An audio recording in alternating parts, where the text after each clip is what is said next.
A smile is a universal welcome. My pleasurable wishes to one and all gathered here. I am very happy to welcome you all to this 19th annual or 5th International Science Fiction Conference 2020. I am Deepa Kamal, sophomore of English Literature in Sri Sharda College for Women, Salem, Tamil Nadu. I take my great privilege in welcoming all to this session. The theme of this session is Varied Science Fiction Subthemes. It's my privilege to welcome the chairperson of this session. The chairperson of this session is Dr. Jyoti Venkatesh ma'am. She is the chairperson of Center for Global Languages, Bengaluru City University. She is a multilingual specialist with more than 30 years of foreign languages teaching experience. An alumnus of Bangalore University, she is the recipient of first PhD in French from BU. She has translated many well-known Kannada literary works into French. At present, she is translating works of Jnanpith awardees like Dr. Shivaram Karanath and Dr. V.K. Gokak. She has co-authored 3 textbooks in French for students of undergraduate level. She is the recipient of Sharma Sadhana Shining Star Award given by Bangalore Educational Trust in collaboration with PRCI and ISBR for her contribution towards foreign language teaching. Welcome ma'am. Now it's a precious time to welcome the paper presenters of this session. We have 7 paper presenters in this session. The first one is Dr. Rani Sushmita, Principal, BSBS School, Bengaluru. Her paper title is Indian Healthcare Delivery, A Dream and the Destiny. The second one is Dr. Premila Swami, Assistant Professor, Department of Humanities, Ramaiah Institute of Technology, Bangalore. She is going to present her paper on the title Introducing Science Fiction for Engineering Graduates in Technical Institutions, Scope and Limitations. The third one is Nandana K, Research Scholar, Performing Arts Department in Bangalore University under the guidance of Dr. B.M. Jayashree, Retired Professor, Performing Arts Department, Bangalore University. Her paper presentation is Practical Approach on Aspects of Natya Shastra for Science Fiction. The fourth paper presenter are Gerard Deepak, Ayush Kumar A and Santana Vijayan A, Department of Computer Science and Engineering, National Institute of Technology, Tiruchirappalli. Their paper title is Science Fiction Onto Modeling, Visualization and Evaluation of Science Fiction Ontologies based on Indian Contextualization.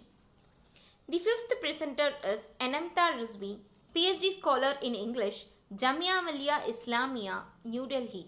She is going to present her paper on the title Indian English Science Fiction Expanding or Exploding the Canon of Indian Writing in English. The sixth presenter is Eben Thomas, Research Scholar, Department of Russian and Comparative Literature, University of Calicut. His paper presentation is Mary Shelley, the Mother of Science Fiction. The seventh presenter is Dr. K.S. Vaishali ma'am. She is a professor at the Department of Postgraduate and Doctoral Studies in English in Jnana Bharati, Bangalore University, Bangalore, Karnataka. Her paper title is Challenging Essentialist Notions of Femininity, Feminist Science Fiction. Once again, my warm greetings to all. Now, let's give our positive attention to the paper presentation. My wholehearted and best wishes to all the paper presenters. Thank you.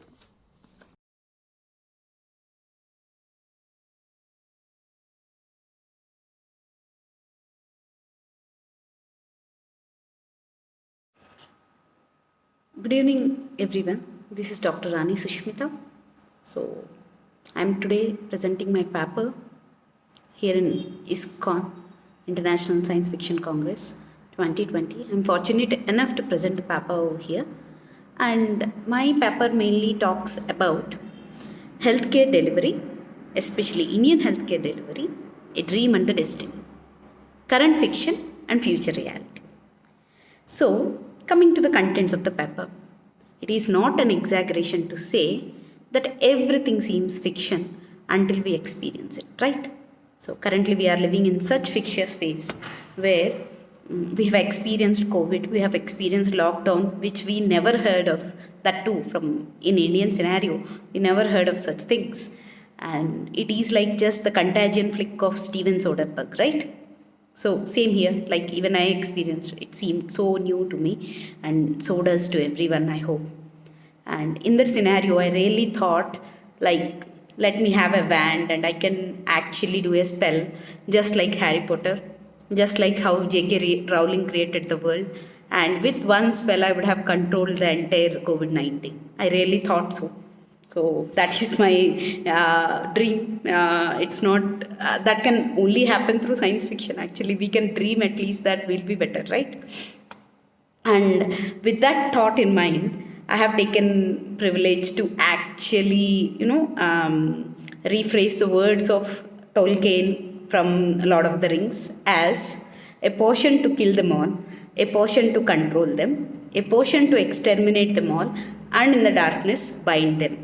Just like how Tolkien says about the Lord of the Ring to everyone, a ring, and it's 4 lines in Elvish. So I just want to say that really, like, if we have some potion to control this COVID scenario, we'd be fortunate enough and we wouldn't have seen so many deaths. And hopefully, let these words be true, amen. And let, we all get the potion to actually control the virus now. So, keeping the fiction apart and coming to the reality. So, as I am talking, I really want to talk about Indian healthcare scenario. Indian healthcare is into telemedicine since 1990s and 2000s. And telemedicine is nothing but the doctor will be sitting at his position and the patient will be actually consulting via a telephone or via a video call. But that sounds good. But what about the places where there is no phone, no internet connectivity, no such thing? Now we are in era where internet is, spreading everywhere, and we are getting apps just with one click away. We have doctors at fingertips. We have medicines at fingertips. And even though we are doing well in terms of healthcare GDP, which has been increased from 2% to 7%, thanks to PMJAY, Prime Minister Jan Arogya Yojana, and we are just running towards universal health coverage. Still a lot to do, but still 2% to 7% is a bigger increase, a bigger leap actually towards healthcare delivery. And India has been a health tourism destination since ages.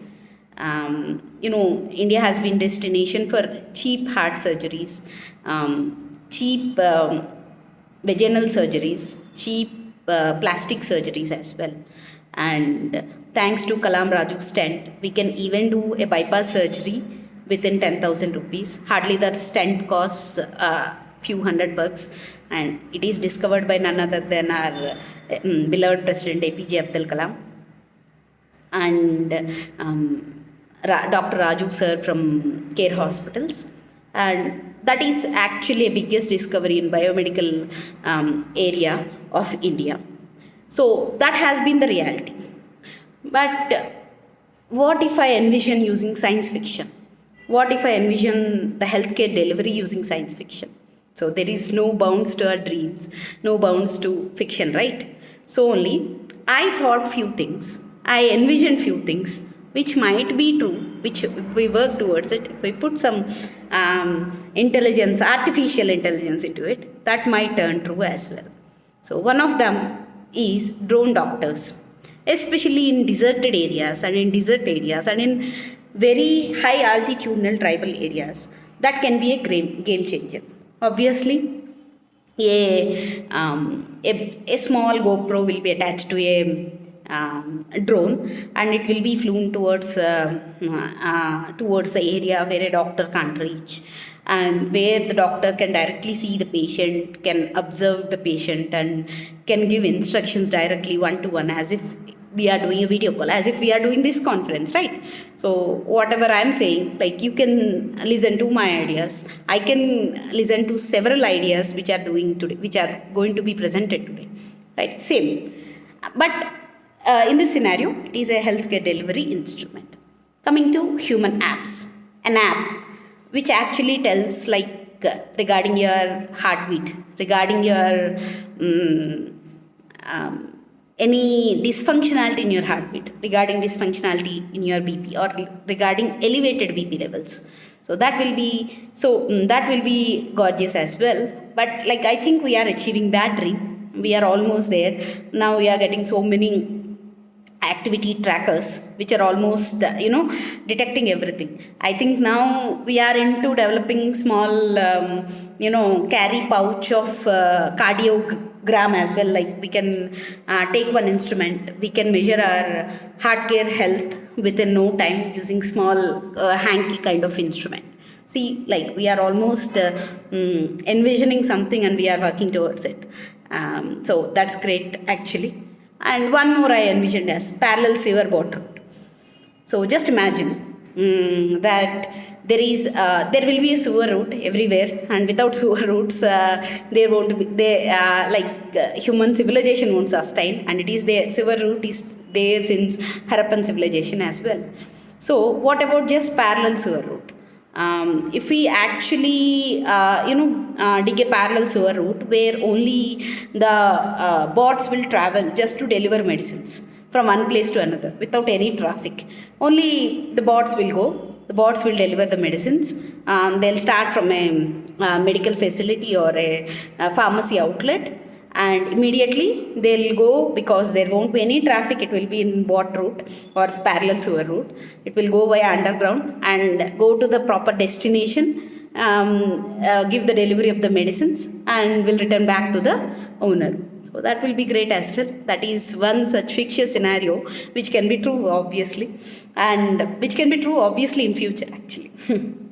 And one more thing which I like to mention is family health metric. Just imagine we are now with all these smartphone speakers where Alexa will be telling us everything, where Siri will be guiding us for the weather. So just imagine a family health metric tree. There will be a tree, just a small pot in front of us on a dining table, and entire family will be represented with one leaf. Those who are ill in the family and those whose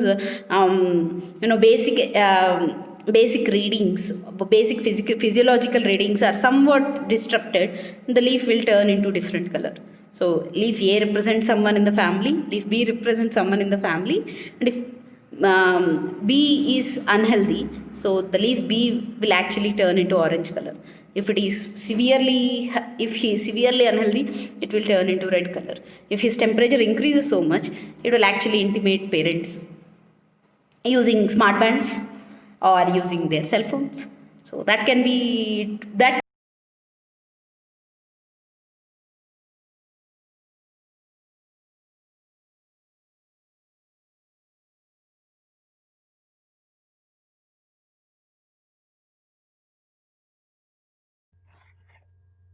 Dear all, I am Dr. Pramila Swami, Assistant Professor from Ramaya Institute of Technology, Bangalore. I am very much pleased and privileged to be part of this international conference happening today. Today I am going to speak on introducing science fiction for engineering graduates in technical institutions, scope and limitations. This is the title of my paper.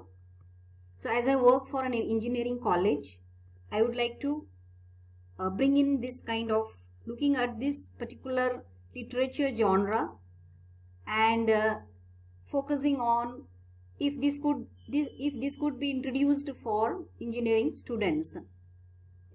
So engineering colleges usually have Department of Humanities and Social Sciences, where they take up subjects like languages, the Constitution of India, psychology,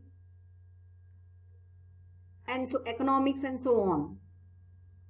So here, through this paper, I would like to see the scope, how the introduction of science fiction in the curriculum becomes a space for learning and self-improvisation. So I am looking at the curriculum aspect. So before I move on, just a small introduction on what is science fiction. So it's a genre of literature which combines science and fiction.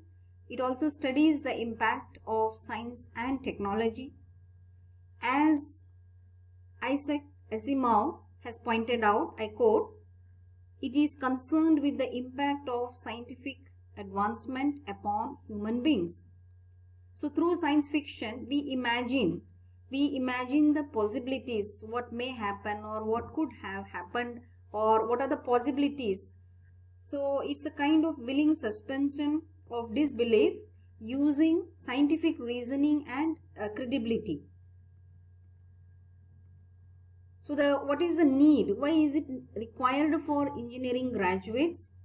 So in the engineering campus, we have this aspect of drafting the curriculum, which needs to be mapped with the institution vision and mission, which again is mapped to the program specific outcomes and program outcomes.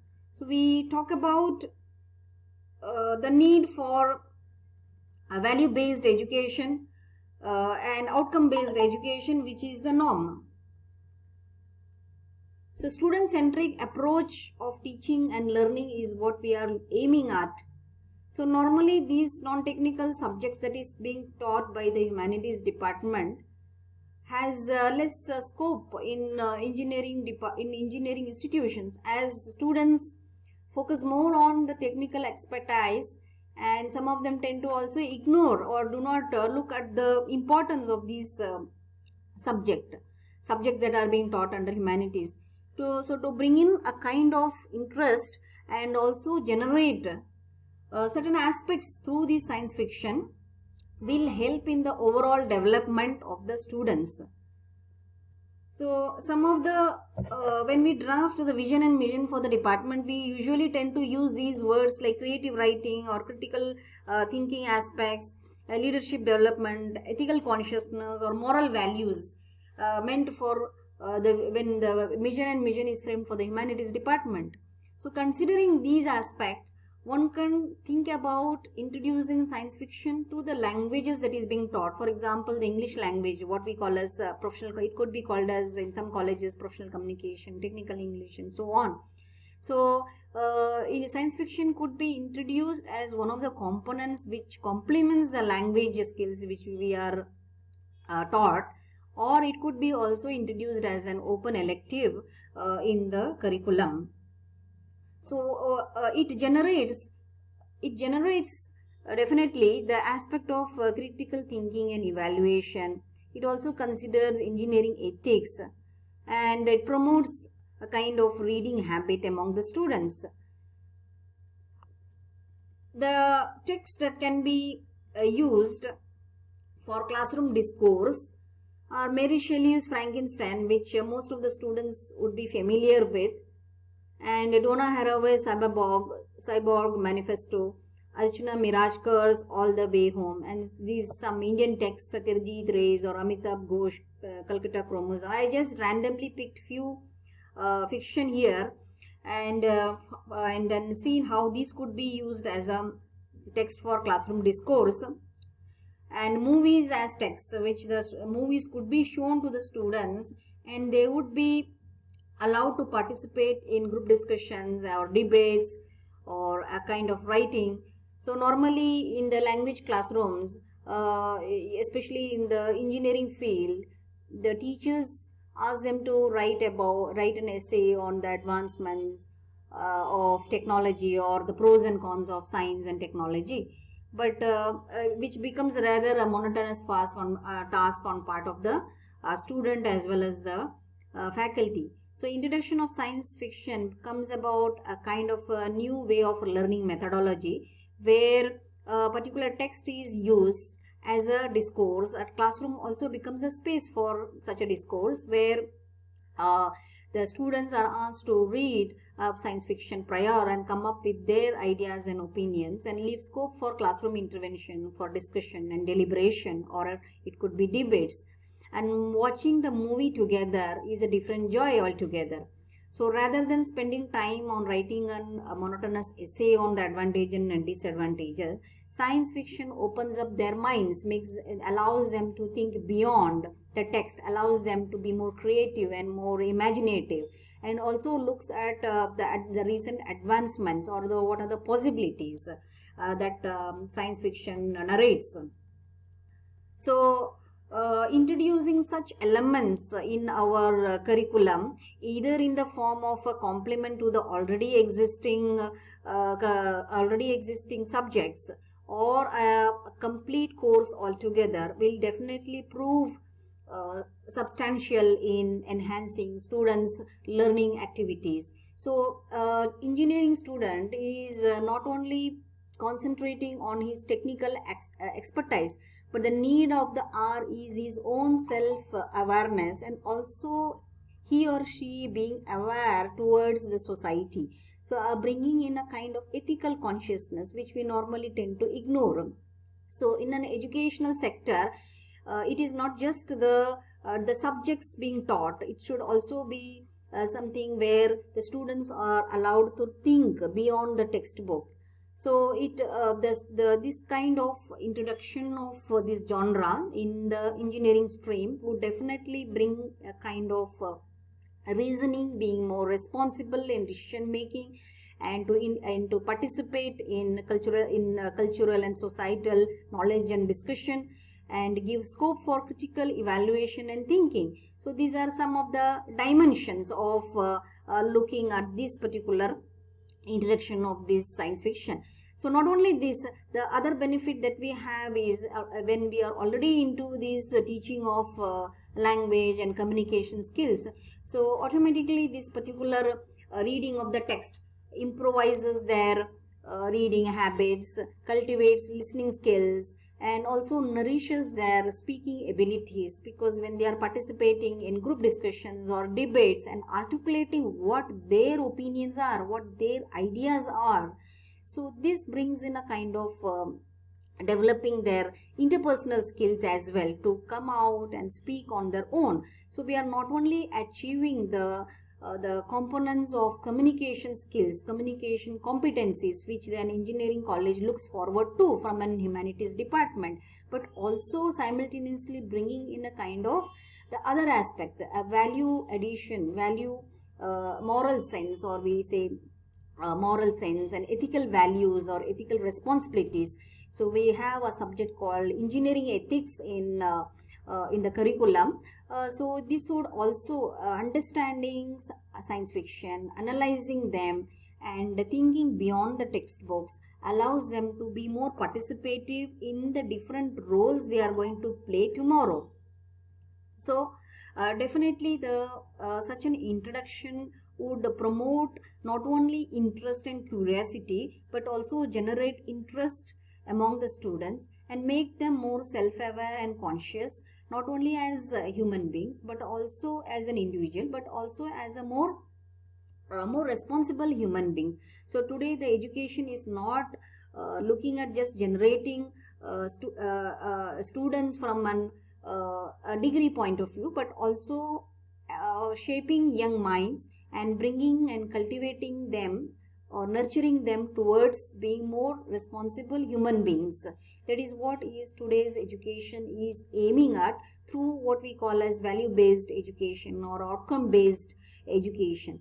So that should be reflected in the way they behave or way they act in the society. So my paper proposes that such an introduction of this course in the engineering curriculum through the Department of Humanities and Social Sciences would definitely prove fruitful for such kind of an education. This is what I have to say through my paper and my study. Thank you all for listening to me. Thank you once again.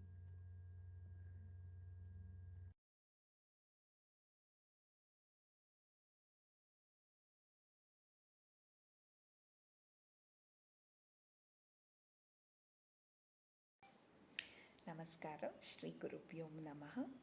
I am Nandana K, Research Scholar from Bangalore University Performing Arts Department. My research guide is Dr. P.M. Jayashree ma'am, I'm thankful to my HOD, Dr. Sushila ma'am, for giving this wonderful opportunity for us. Bangalore University and Indian Association of Science Fiction Studies have given an amazing platform for all the research scholars by conducting the 19th Annual International Science Fiction Conference 2020. I was amazed by the topic, All Roads Lead to Science. I cannot deny this statement. Even Bharatanatyam, Natya Shastra can lead to the road of science fiction. This is my paper.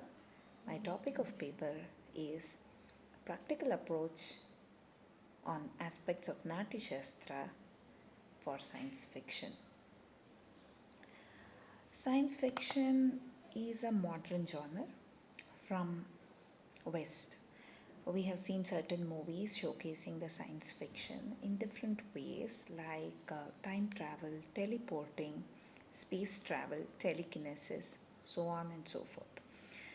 But being born in Bharat, do we really feel that science fiction is new, knowing the history of 5,000 years?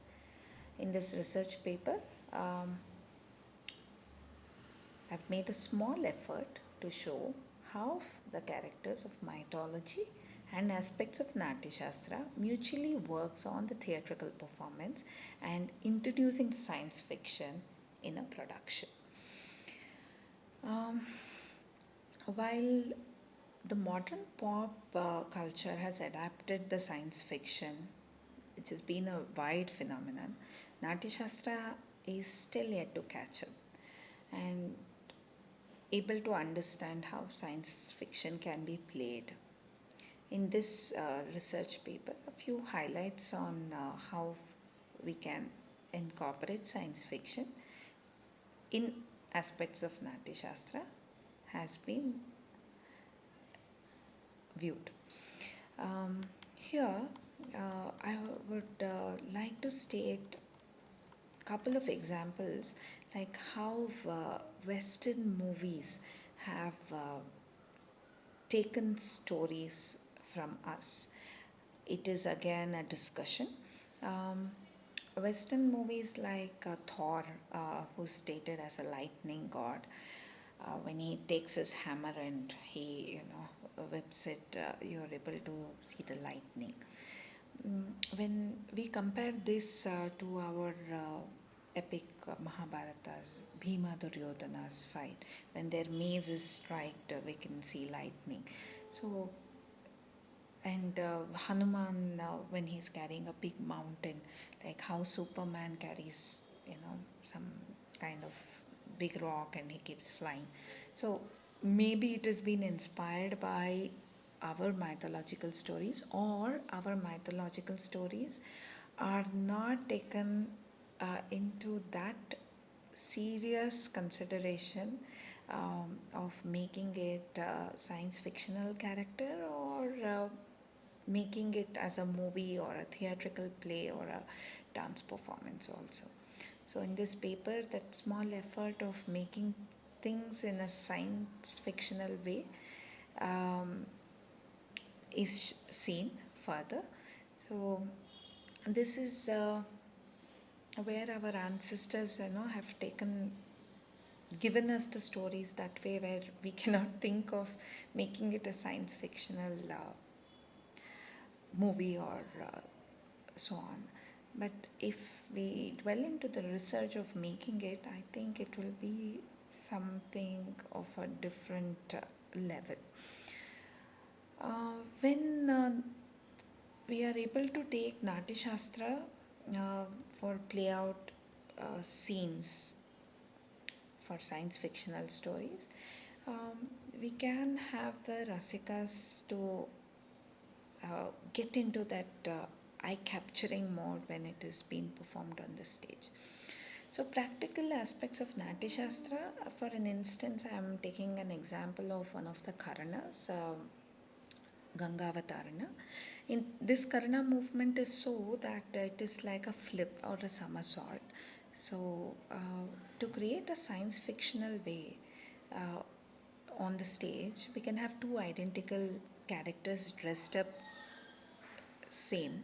And when one person is already performing and we need to do a teleporting done on stage, this person who's performing can take a flip, that is doing Gangavatarana, and exit. The other person who's dressed up the same way can enter doing making it look like a teleporting.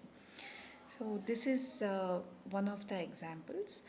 Um, Second thing is when you are say time travel, which has been vastly used for science fictional movies, when we are have to show it on stage. I take the example of Alexander Hamilton's movie, where it's a Broadway movie, and in that movie the stage has that rotation which keeps going on. So when we are showing a time travel, and if we have the facilities to do it like the Broadway productions of Hamilton, we can have that stage to rotate, and a character, that is a Sutradhara, who's telling the story, can spin around and get us back to that epic story of Ramayana or Mahabharata, whatever is the production which the dancer is performing onto that day. So it looks more real and has that science fiction onto the performance. And the next example I would like to state is telekinesis.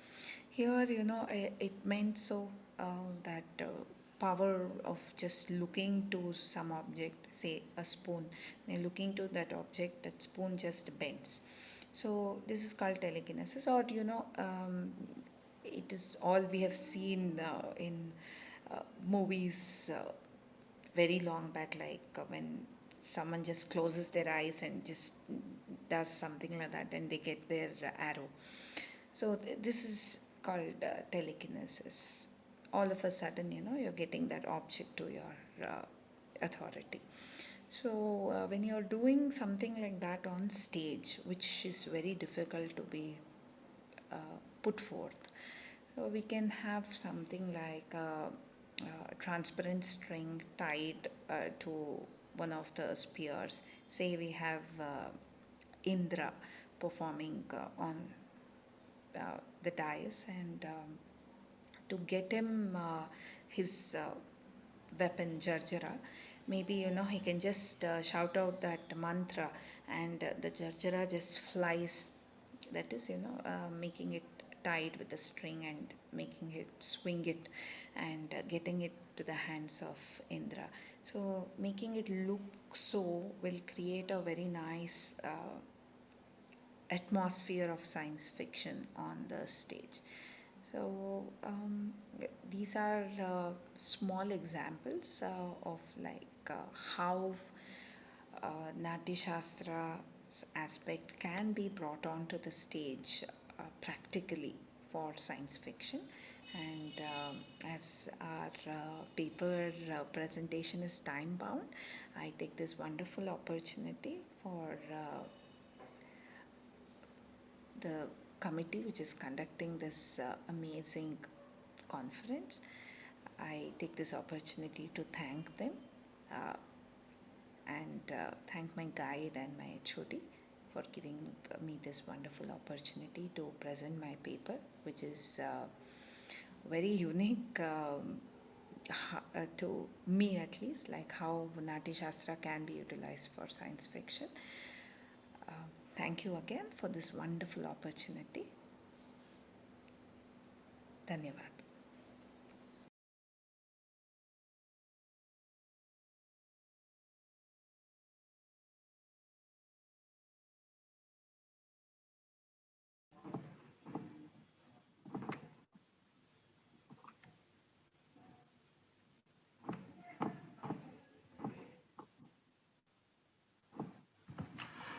Very good morning to everyone here.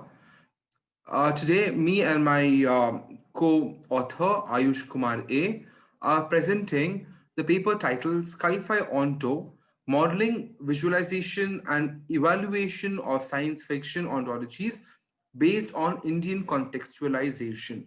So before we go into any further, since this conference was on science fiction, uh, Ayush and I decided in order to model ontologies for sci-fi. The reason was, okay, for the science fiction domain, there wasn't any specific detailed ontology attempted. There was only one ontology, which was a very basic ontology, which is available publicly. Although there are several terms, terminologies, indexes, and even articles, even blogs available on science fiction, there is absolutely no ontology for it. So henceforth, Ayush and I along with Dr. Santana Vijayan A, has attempted to develop an ontology for science fiction. So first and foremost, before going for the methodology used, let us see what is science fiction and why there's a need for a science fiction ontology.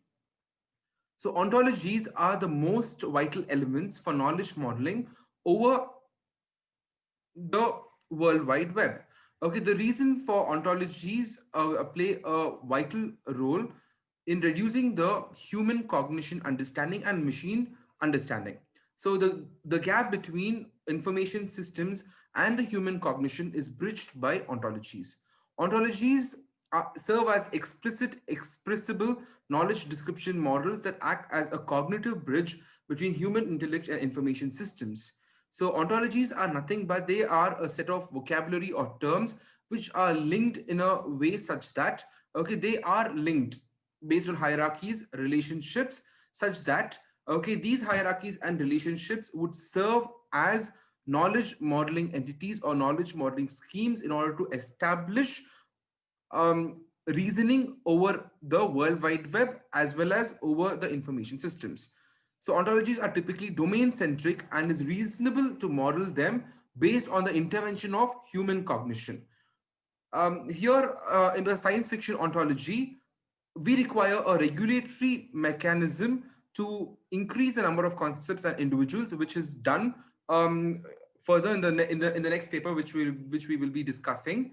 Several classifications and vocabularies have been added with specific focus on the Indian context.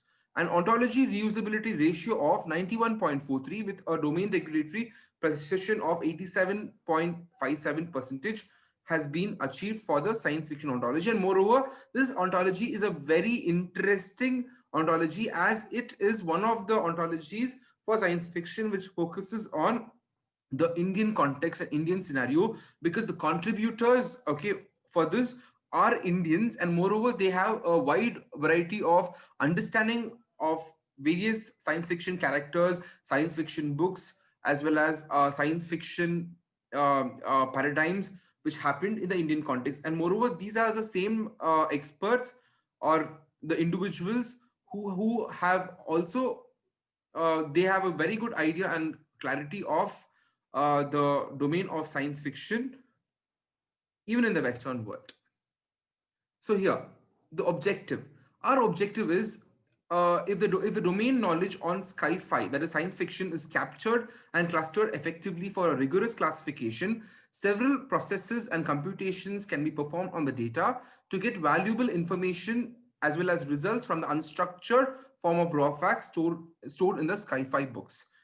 So semantic web. So semantic web is nothing but the web of data or web of knowledge, which is a standard of the Web 3.0. The current web is Web 2.0, which is tending towards the semantic web, where the data over the World Wide Web will be linked and there will be definitely reasoning. So that there will be hierarchical categorization and classification of knowledge in the form of taxonomy and ontologies. So in this paper, an ontology for science fiction has been modeled considering the vocabulary of terms based on an extensive survey which was conducted by subjects who were either Generation Z or millennials.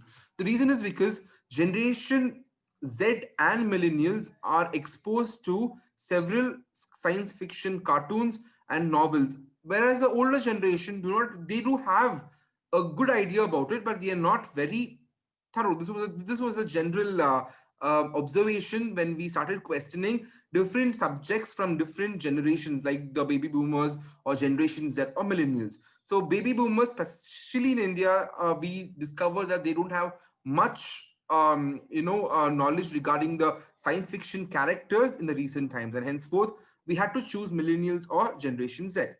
Equipped with a relationship extractor, literary works can be modeled as robust and dynamic ontologies which describe several viewpoints regardless of the controversies attached with them. Now let's go to the novelty of the proposed method. In this method, an attempt to index the literary entities has been made by making the fullest use of ontologies on the semantic web. Furthermore, a methodology approach has been used. So method ontology is nothing but it is a ontology modeling paradigm. The reason for using methodology is because of its convenience and also the quality ontologies which the methodology approach can yield. Okay, it's a strategy of modeling ontologies. The entire process of modeling and visualizing a sci-fi ontology has been depicted with interest in this work, and also the entity graphs have been generated for science fiction ontologies. So the knowledge was purely crowdsourced knowledge acquisition systems, okay, for sci-fi also has been proposed in this work. So knowledge systems were actually involved in order to acquire knowledge as well as the reason for the knowledge, and they were modeled in the form of a hierarchy. Okay, this is what happened.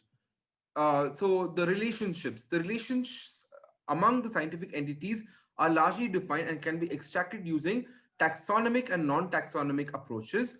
So hyponym based axioms, which is nothing but subclass as well as a superclass, or superclass as well as subclass with axioms for specialized, okay, domains, um, like biology, chemistry, or science fiction, etc., form the ontological relationships. Whereas in this work, it is purely, okay, the domain is science fiction. For science fiction, there can be more than one relationship between the living characters and other entities which can be tedious to model. Hence, an ACS based approach can be vastly useful in understanding these complex relationships. An entity in the sci-fi ontology can be defined by several attributes like continuance, which can be later dependent or independent with each other. Occurrence can be defined as a set of continuance. So this is one of the entity graphs which was generated, a small fragment of the entity graph which was generated for the sci-fi ontology in the Indian context for Princess Chandrakala. I think I would ask my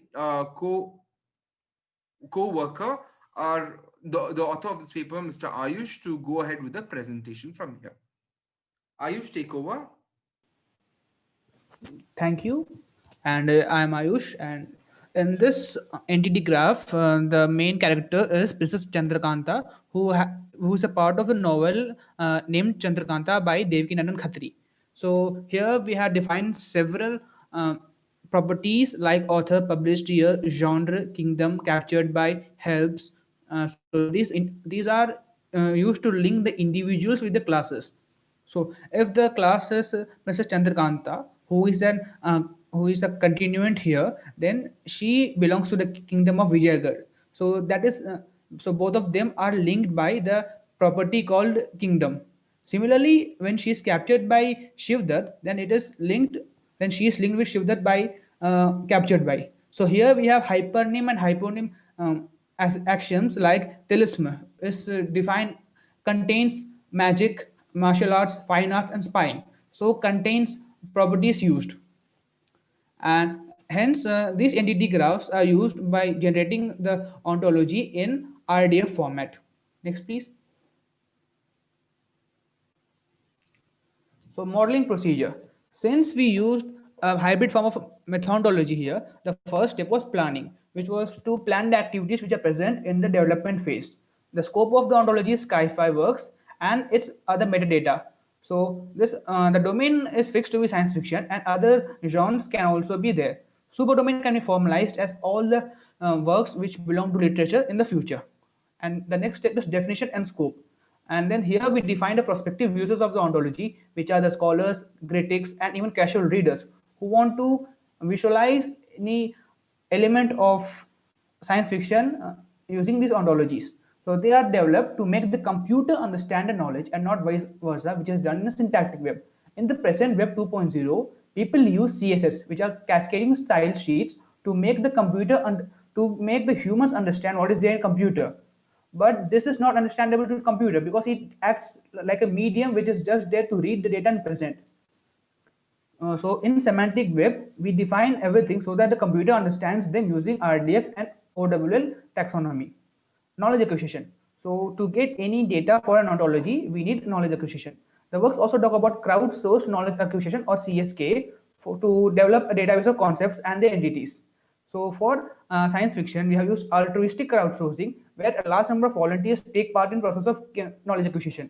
So here we get individual opinions for science fiction, and we merge them all so that we can, so this ontology can be exclusive, and sorry, the ontology can be inclusive, and a lot of people can tell their speculation and fantasies to make this ontology more populated. Next, please. The next step is data elicitation, which means defining the process of the properties of data. So the process can be automated by internet forms of and surveys, which lead to efficient data acquisition and indexing. So for ACS, the analysis is crucial because of there are several non-observable facts which are prevalent in the domain. In science fiction, not all the things are listable like the other domains like chemistry and biology. There we have a universal set which is true for all the entities. But in science fiction, it depends on the viewers and the learner's imagination, as he can perceive the data in any form.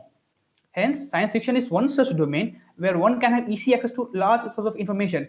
But interpretation of these points and the viewpoints of other people involve a large number of efforts. So domain analysis. So domain analysis of Sci-Fi was done, and we found several subdomains which are under Sci-Fi, like space fantasies, chemical and biological speculations, mutants, which are fictional mostly.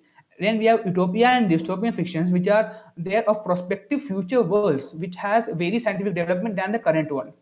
And other domains include alternate history, anthropological fiction, dying earth, apocalyptic fantasies are there in sci-fi, which are closely intermingled with sci-fi genre. Hence, these are more closely with humanities department. Next, ontology is visualized. The ontology is built using XML and OWL, and it is visualized using the tool called WebVal 1.1.7. So this provides a comprehensive view of the entire ontology with all the properties of the classes, and they are linked. So the all format of ontology is uploaded to the WebVal server, which gives a graphical view of the classes along with the subclasses, and all the annotations are provided. Next. And after modeling of ontology and converting the XML into RDF or OWL, the ontology is evaluated. So for semiotic evaluation, the count of classes, subclasses, leaf classes, and other attributes are present. So semiotic evaluation can be divided into two parts, which is the qualitative and quantitative evaluation. So in quantitative evaluation, we check the number, count, and other data about the classes. So we have 85 classes here, 36 subclasses, 10 leaf classes, and similarly. In qualitative, we focus on the quality of the ontology. So this entire ontology is given to several domain experts which belong to different domains like of ontology, or those who are doing research, or people involved in other walks of life which are related to science fiction. So they check the accuracy of the class hierarchy, clarity on domain, coherence among the objects there, consistency in using the same attributes, methodology of the ontology, interpretability, relevance, and richness. So as the graph shows that most of the evaluators in the panel have given very high or high, which means the quality of ontology is acceptable, and it has a wide variety of future uses. Next, please. And since this ontology was built on science fiction, there was a need to evaluate this based on the crowd knowledge. So there were several instances selected from the ontology, and they were given to a panel of experts consisting of 240 users who are expert in field of ontologies and sci-fi. So the vocabulary is checked here so that the ontology is dependent on science fiction. So then the deviance is calculated using precision, recall, accuracy, and F measure. So what they check is they check the similarity index between the classes there and the classes in the books or the domain source from where the ontology is for which the ontology is made. So the average accuracy comes to be 88.67% and average recall is 89.77%, which makes this ontology viable for future uses. Next. Concluding remarks on this paper are that ontology pertaining to Sci-Fi domain was modeled successfully in this paper using a hybrid crowdsourced method called CSKA. And several classifications have been made based on the novels, fantasies, and different genre in the domain, with special focus on Indian context. An example from the entire ontology, it's taken by the name Chandrakanta, and in this paper we have shown the RDF schema and the entity graph of the ontology. The ontology is evaluated using semiotics approach of evaluation, and a reusability ratio of 91.43% is obtained. Also, another crowdsourced approach for evaluation by classifying the classes on basis of the similarity with the original ontology is done, and it gives an accuracy of 88.67%. So next comes the references which are used in the paper. So here are the So these are the references, and thank you, Ayush. So yeah, the ontology is the need of the hour, and to conclude this, it is required in order to model very good, high quality semantic web, and we have to focus on very rare domains. And Sci-Fi was found that it was one of the rarest domains, especially we are able to populate the semantic web with not with Indian context based ontology, so that information systems can capture this and it can yield in several indexing agents, crawlers, as well as they can be retrieved by search engines, etc. I thank you all for giving this opportunity, and thank you, Ayush.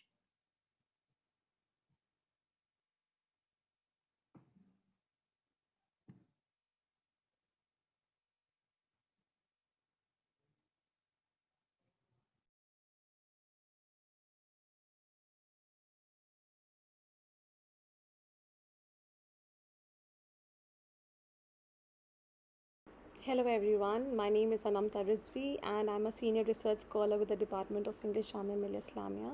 The title of my paper that I'll be presenting today is Indian English Science Fiction Expanding Exploring the Canon of Indian Writing in English. I begin with the quote, while the women were engaged in scientific research, the men of this country were busy increasing their military power. When they came to know that the female universities were able to draw water from the atmosphere and collect heat from the sun, they only laughed at the members of the universities and called the whole thing a sentimental nightmare. Unquote. These lines have been taken from Ruqayya Shekhawat Hussain Sultana's Dream, originally published in the Indian Ladies magazine Madras in 1905 in English. Later in the story, one of the scientific researches of the woman helps the country in triumphing a war against its enemies, and consequently, this levied the woman the power to relegate the men into the confines of a zanana. Scientific fiction, an import from the West, was first taken up by the vernacular writers in India, and it was much later that Indian English writers delved into the genre. Indian English science fiction was barely able to draw a substantial audience until very recent.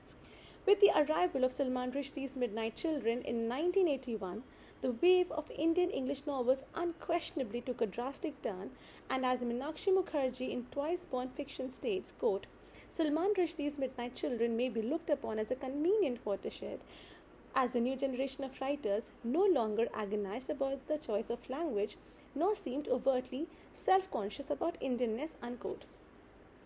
However, in the present times, and science and technology have so deeply penetrated into our lives, they have become an indispensable part of our lived realities, and therefore their documentation becomes a crucial aspect.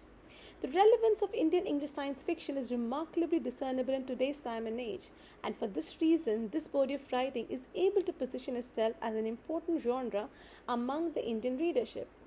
The rising interest in the readership of Indian English science fiction could be considered as another rebirth for Indian English novel, and this therefore surfaces the very important question of the canon of Indian English fiction. Before delving and exploring the domain of Indian English science fiction, it is important to note how the canon of Indian English fiction is fixed and biased, and therefore is subjected to being questioned. Meenakshi Mukherjee in The Perishable Empire aptly states that there are various ways through which a text or writer gets canonized.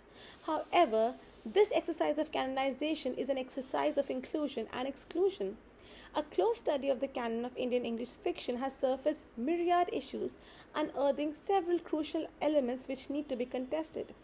One very potent weapon employed in the process of canon formation is that of universities and colleges' syllabi.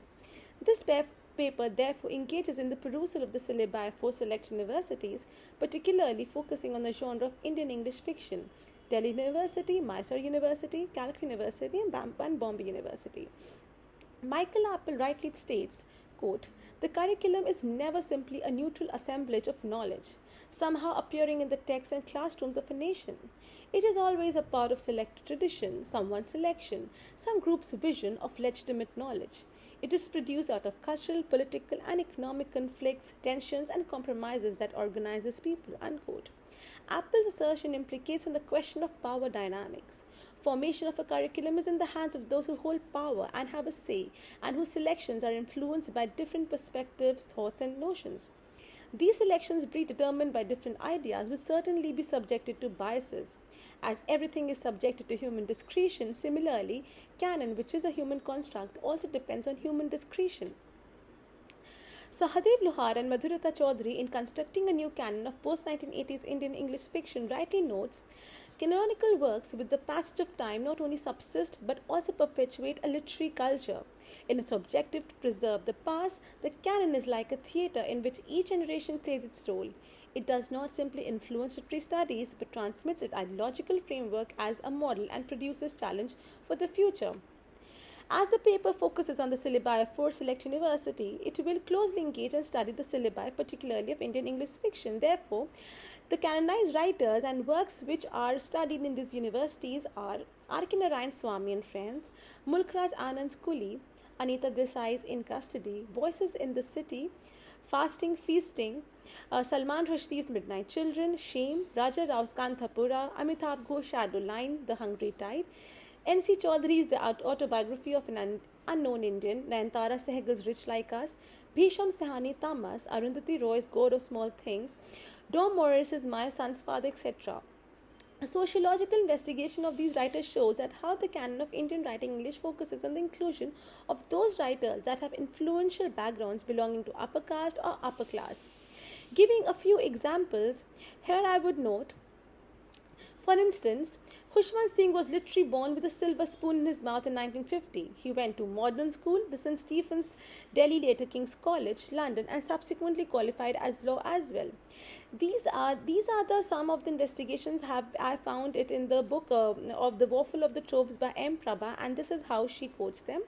Rumain Basu, quote, has been associated with the United Nations for 35 years or so and has spent a couple of decades in New York, unquote. Shashi Tharoor, quote, who also claims to be United Nations official and shuttles between Geneva and New York, is a product of St. Stephen's College, Delhi, unquote. Vikram Seth was schooled at exclusive Mayo College. And he also did a creative writing program from Johns Hopkins University. M. Prabha also notes how St. Stephen's College, Delhi has maintained status as a place of great prominence. Many Indian English novelists like Amitabh Ghosh, Upamanya Chatterjee, Gopal Gandhi, Mukul Kesavan received their higher education here. However, it is very important to note that in the present age, science fiction novels hold extreme importance. Therefore,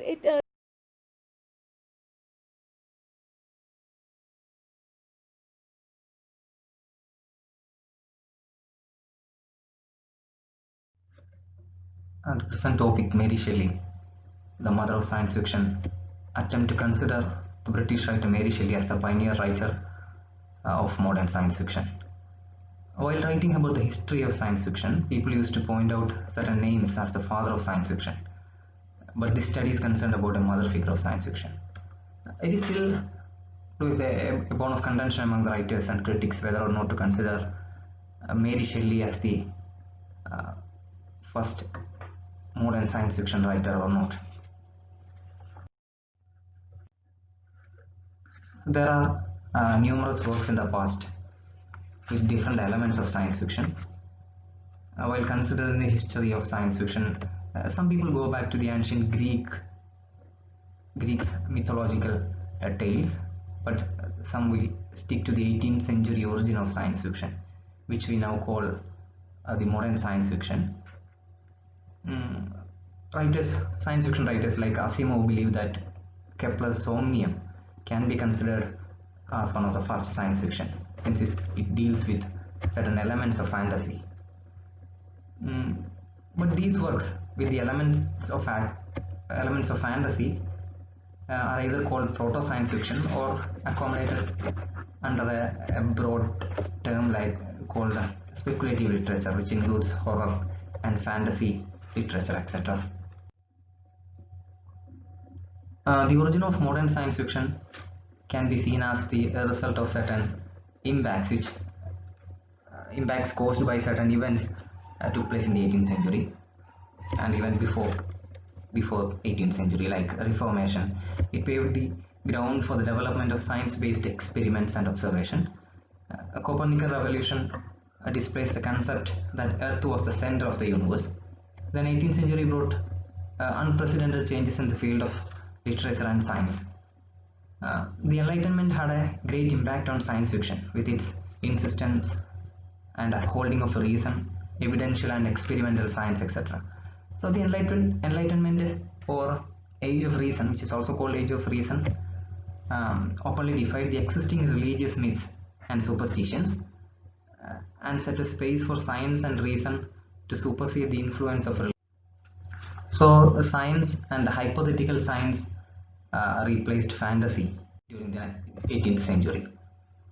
Now the background of the novel: in 1816, Mary Shelley and her husband P.B. Shelley, poet Lord Byron, and their friend, a physician named Polidori, in a private gathering, decided to write the most frightening story.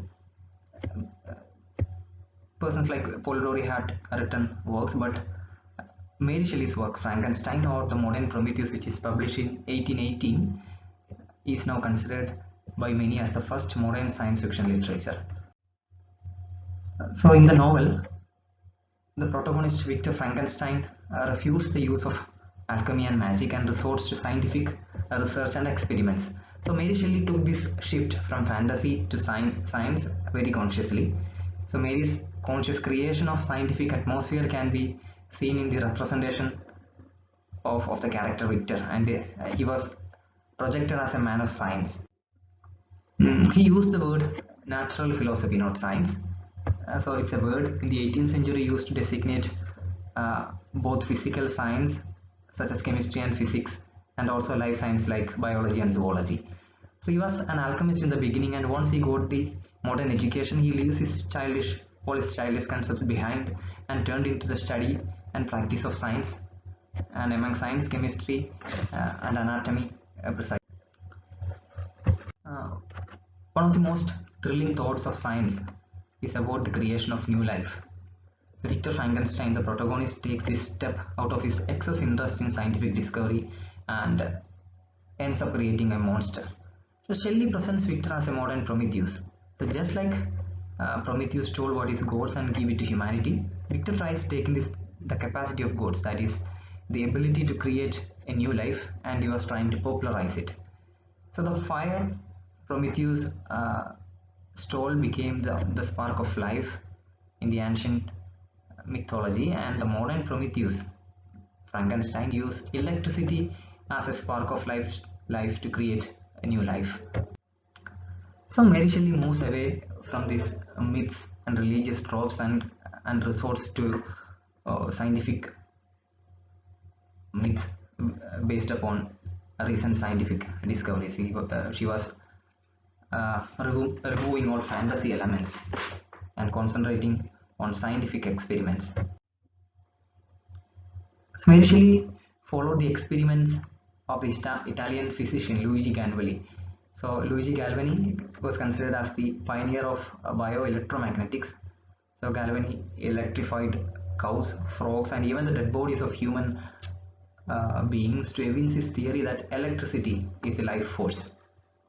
It should also be noted that the introduction Mary Shelley wrote in 1818th edition of her novel, it had a reference to the famous scientist Dr. Erasmus Darwin. So he was one of the protagonists of the evolutionary theory, and she had written in the introduction, I quote, "The event on which this fiction is found founded has been supposed by Dr. Darwin and some of the physiological writers of Germany as not of impossible occurrences. Quote ends. The primary thing that the author was trying to emphasize was the speculative and scientific aspect of her novel. While deciding how to consider a work science fiction, we used to resort to the theoretical aspect of Darko-Suvin and his concept of cognitive estrangement. Since we have only little time, I'm not explaining this concept here, but this idea is explained in the paper. We'll move to the next slide. We'll skip this too. Science fiction writer Brian Aldiss, he was a British writer, questions the traditional way of conferring the father figure of science fiction to different writers. So writers like Edgar Allan Poe, Jules Verne, H.G. Wells, Hugo Gernsback were among the people who received this accolade of father of science fiction. Then later Isaac Asimov nominates another one, John W. Campbell, for the same role. But Brian Aldiss strongly believed that it would be an intellectual coup to consider or to appoint a mother figure to science fiction instead of a father figure. Aldiss identified Frankenstein as the original species of science fiction. The paper explained this idea in depth. Now we move on to the conclusion. The first edition of the novel appeared anonymously. Mary's dedication of the work to her father William Godwin led to assume Percy Shelley as the author of the work. But even after Mary's disclosing of her authorship, the novel continued to be known in the name of Percy Shelley for decades. A woman writing a novel like Frankenstein was unimaginable for the general public. The selection of a blasphemous topic and refusal of all known morality was the main concern of the critics.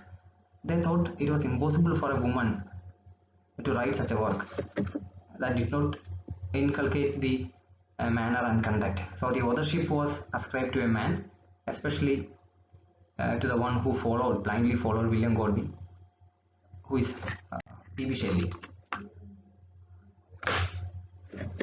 The scientific attempts of Victor Frankenstein experiments might not be accurate today, but it was written based on the experiments during the last stages of the 18th century.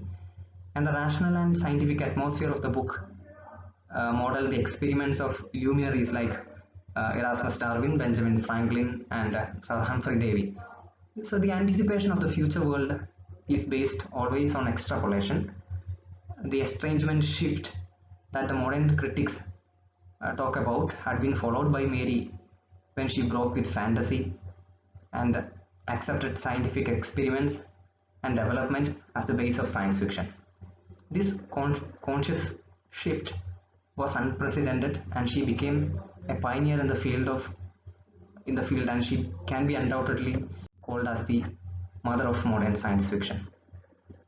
Thank you.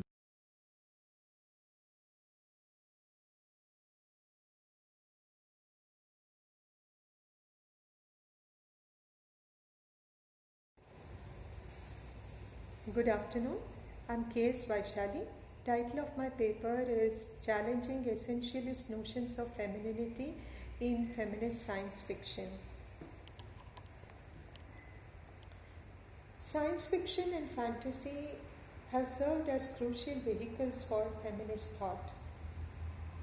Probably no other genre has invited so actively representations of the goals of feminism as feminist science fiction, particularly in its fascinating portrayal of worlds that move beyond sexism, that move beyond the crippling binaries of our heterosexual patriarchal world, worlds that explore the diversity of women's desire and sexuality, worlds that recognize women's outstanding contribution to the world of science and technology. In fact, feminist science fiction writers unmask insidious aspects of our contemporary patriarchy by subverting meanings that belong to our supposedly normal heterosexual framework in startlingly new ways. And they borrow heavily from our own literary world, especially from the strategies that have been used incessantly by writers from all times and from all cultures. One important strategy that feminist science fiction writers have made use of in a very ingenious fashion is the strategy of defamiliarization.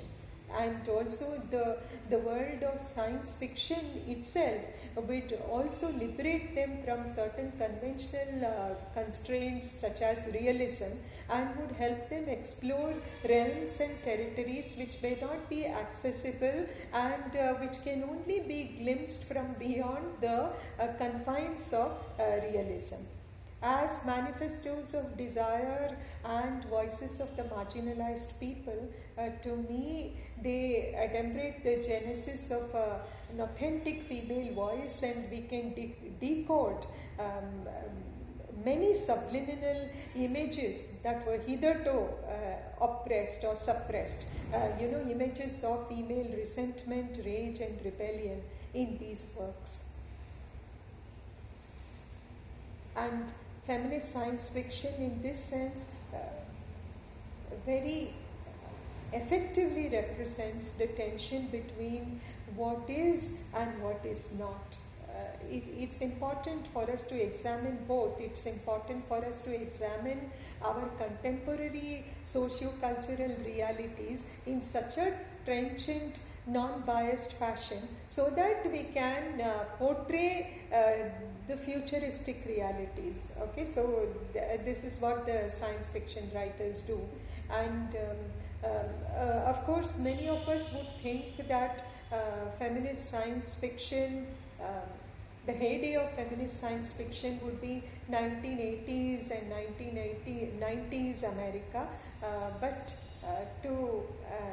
to shock some of you, astonishingly true, we can say that one of the most exciting examples of feminist science fiction, I could take you back to the early part of 20th century, when as early as in 1905, Ruqayya Shekhawat Hussain published her feminist utopian short story, Sultana's Dream. Central to this feminist utopian short story is the fictional female protagonist Sultana, who is sitting in her room quietly reading on one particular evening, and she has a visitor, and she mistakes this visitor to be a friend of hers and called Sister Sarah, but the visitor turns out to be someone else, and well, the visitor has also asked, the friend has also offered to take Sultana for a walk, and she has suggested that they could go for a pleasant evening stroll, and Sultana of course readily has agreed, and then finds herself in a foreign land. And but of course she is reassured by the warm, friendly presence of her companion, who reassures her that she is in safe company, and she also discovers that she has arrived in this land around midnight, and is surprised to see many women around her, belonging to various age groups, and also the conspicuous absence of men in this particular place. And she also, inquiringly looks at her companion, who of course dispels her doubts and replies that it is safe for women to walk around in all attires at this time of the night in this land, because the men are all where they should be. When of course Sultana, who is even more astonished, goes on to ask her what does that mean, Well, her companion replies that the men are all in Mardana, busy with their domestic obligations, either cooking or doing embroidery or looking after the babies, and also tending to other preparations around domestic sphere.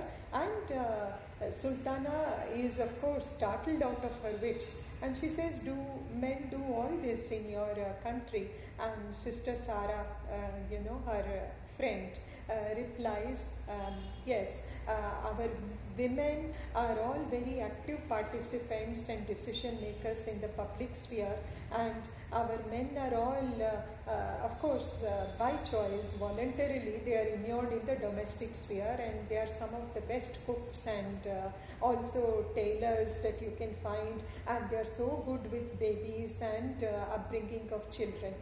So here is, as you can see, by using the strategy of defamiliarization, Ruqayya Shekhawat Hussain is delivering a very, explosive blow to our own notions of, sex role stereotyping, and a rigid and a very congealed kind of, essentialistic concepts of femininity and masculinity, and the roles that would actually accompany these kinds of constructions. So here was Ruqayya as early as in 1905, through a very satirical commentary in her short utopian fiction, was questioning the tyranny of gender constructions and also gender roles in our contemporary society.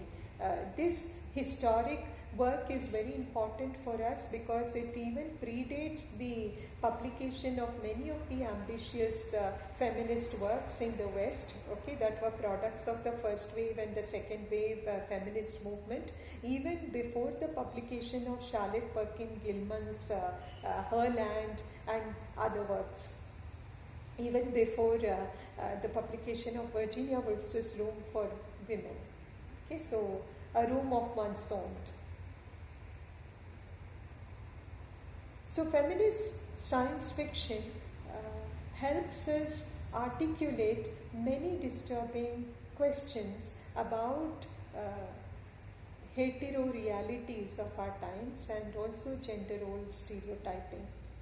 As you could probably think of Margaret Atwood's Handmaid's Tale, or even Joanna Russ's The Female Man. These are some of the important works that also went on to explore the so-called monolithic essentialisms that hovered around construction of ontological essences of femininity and masculinity. In her work, which came out in the 1970s, Joanna Russ in Female Man explores and also showcases 4 female protagonists who belong to parallel universes. They belong to parallel worlds scattered across, spatio-temporal continuum. Each one belongs to a different chronological zone, and there is also one extraterrestrial being. So each one of them brings their own, ideologies of femininity, and they are all made to interact in some other futuristic world, and each one is startled by the other's notions of gender and femininity or masculinity. So in a very dramatic fashion, Joanna Russ is introducing the concept of gender fluidity here and exploding the idea of an ontological essence such as femininity or masculinity. Many of these utopias explore these possibilities by also fascinating portrayals of androgyny, which happens in Marge Piercy's Woman on the Edge of Time. So here is a fictional, a female protagonist, a Hispanic woman who has been a victim of who has been victimized by a number of forces there in contemporary United States, and who has also undergone prefrontal lobotomy and is almost incarcerated in a mental hospital. So Piercy does not render it very clear whether these are hallucinations of her protagonist Connie Ramos, or whether it actually happens to her within this fictional world. So Connie enters a magical utopian world which is called Metaquaset, where you have only androgynous beings, where again reproduction itself is a parthenogenetic process, and it's a very agrarian society, okay, where there are no invasive kind of forms of our present day technologies being used. So you see that many of the portrayals of utopias and dystopias by feminist science fiction writers are also linked up with ecological concerns. So I would say they are also eco-feminist works which link sexual objectification and female degradation with themes of environmental apocalypse and collapse as well. As you can see in the dystopic world of The Handmaid's Tale by Margaret Atwood, which is also horrifyingly prescient because it makes us ask these questions. Will we actually see such times?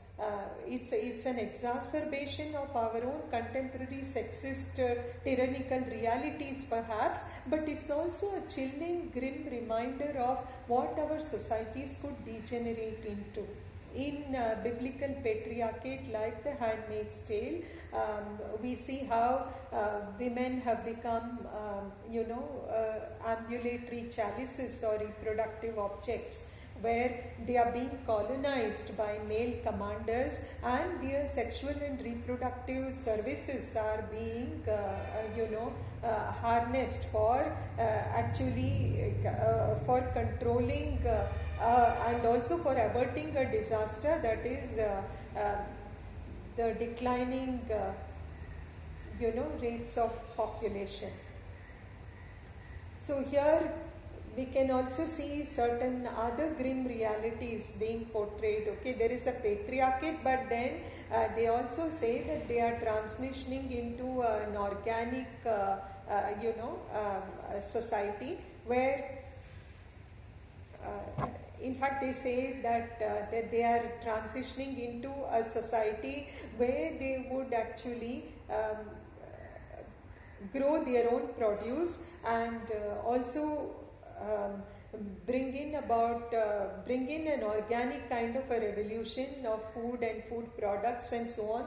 Why is it so? We see that there is indescribable amount of environmental degradation, and that has led to a rapid decline in birth rates, and there is this biblical kind of a terrorist patriarchate that has emerged, and that patriarchate has issued dictates to all the female citizens by colonizing them and their reproductive services. Well, this is again a chilling reminder of our own contemporary grim realities, and probably a messianic kind of a statement about what our patriarchies could degenerate into in futuristic times. So we can see that feminist science fictional works actually represent great examples for us to interrogate our sexist realities by calling into question many of the preconceived notions about gender and also about female victimization and female liberation.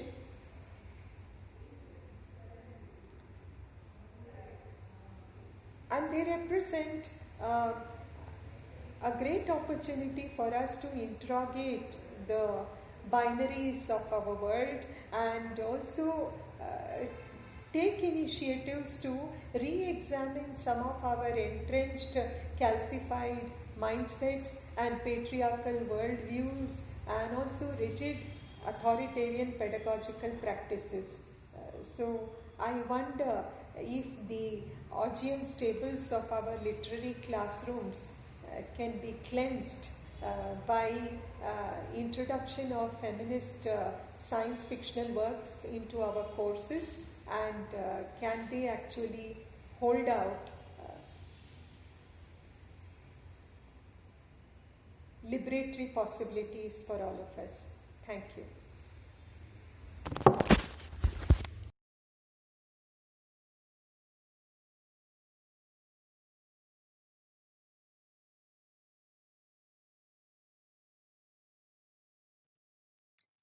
Hello everyone, I am Dr. Jyoti Venkatesh, chairperson for this session, and here are some of my remarks.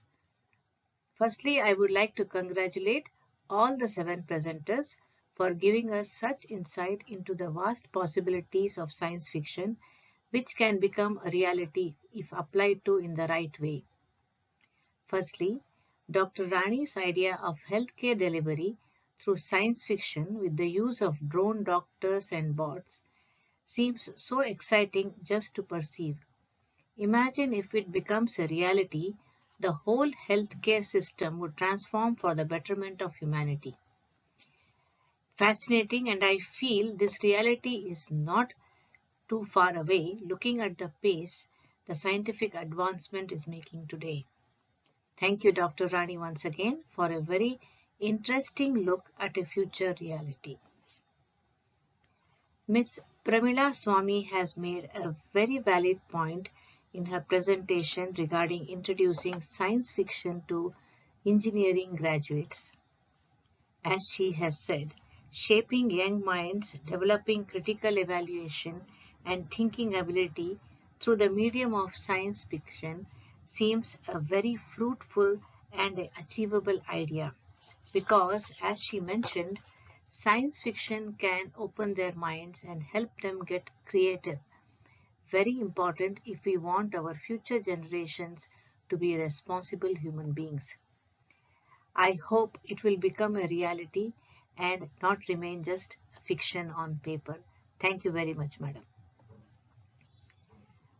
Dr. Jayashree Madam and Ms. Nandana have opened a whole new vista by suggesting the introduction of science fiction in a theatrical production.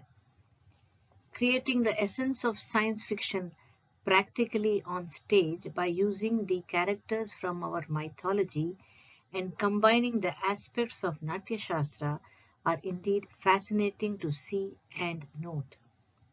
A whole new perspective is open with regard to science fiction. I thank you both for this very interesting presentation.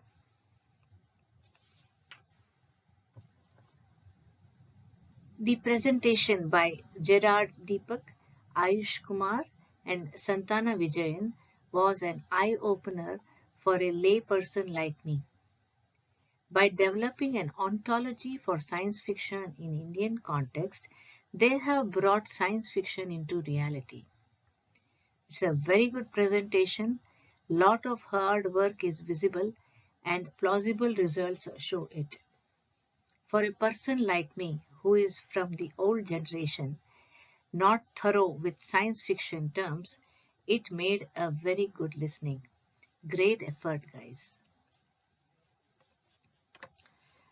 Miss Anatma Rizvi has very rightly highlighted the need to expand the horizons of Indian English fiction. It is really very unfair to exclude science fiction novels from the canon of Indian English fiction. Science fiction writers need to be reassessed and given their due. Science fiction is a genre of speculative fiction but often inspired by real-world myth and folklore. It needs to be recognized. I thank you, Ms. Anatma Rizvi, for making bringing forth this wonderful topic.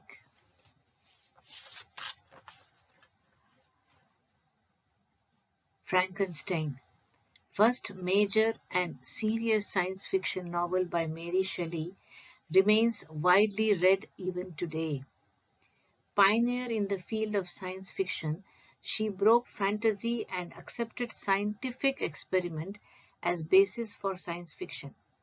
Perhaps Mary Shelley was too advanced for her generation, hence she was neglected, and as Mr. Elvin Thomas clearly pointed out, her writings were unacceptable. Since she moved away from common myths and religious tropes to create scientific myth based on scientific discovery, not accepting Mary Shelley as mother of science fiction would be an understatement. Well done, Mr. Eben Thomas. And finally, Dr. Vaishali's contention that it's the need of the hour to incorporate potential feminist science fiction authors' works in postgraduate curriculum to not only re-examine our orthodoxies, calcified mindsets, and authoritarian pedagogical practices is indeed worth looking into. Such a move will help our young minds to understand and circumspect on the grim reality that the patriarchs can degenerate the society to a point of no return in futuristic world is indeed worrisome. The term terrorist patriarchy is something we need to ponder upon. Will we actually see such a reality? Hope not. A very important point to be noted and introspected upon. I thank Dr. Vaishali for making us aware of feminist science fiction writers and the need to recognize them and their works at this very important juncture. Thank you very much, Dr. Vaishali. With these remarks, I would also take this opportunity to thank the organizers for giving me a chance to chair such a wonderful session which has got us thinking, got us to introspect and discover the fascinating possibilities with science fiction. Thank you one and all.